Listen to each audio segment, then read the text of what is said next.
Émissions de gaz à effet de serre et contribution positive de l'élevage laitier. Le programme Life Carbone Dairy est un programme national engageant 6 grandes régions laitières et près de 4000 exploitations. L'objectif est de construire une feuille de route climatique pour réduire l'empreinte carbone du lait France de 20% en 10 ans. L'empreinte carbone nette du lait est en moyenne de 0,93 kg équivalent CO2 par litre de lait.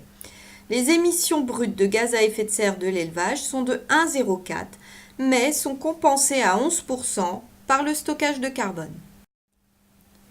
Les émissions de gaz à effet de serre se décomposent en 3 grands postes. La fermentation entérique pèse pour 50% et c'est donc un poste clé. La gestion des effluents ainsi que la fertilisation des cultures pèsent pour 30%. Enfin, les émissions de gaz à effet de serre liées à la production, au transport et l'utilisation d'intrants pèsent pour 20%. L'élevage laitier émet des gaz à effet de serre, mais pas uniquement. À noter 3 contributions positives. 17 tonnes de carbone sont stockées par an par les prairies permanentes, temporaires et les haies. 90 hectares de biodiversité sont entretenus et 1840 personnes sont nourries grâce aux protéines animales de l'atelier. Les émissions brutes de gaz à effet de serre sont identiques, quel que soit le système de production. Par contre, le stockage de carbone est lié au pourcentage d'herbe dans le système.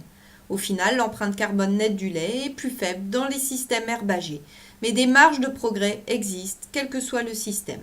Pour les 10% meilleurs, quel que soit le système, les émissions brutes de gaz à effet de serre sont 16% inférieures, mais le stockage de carbone est identique.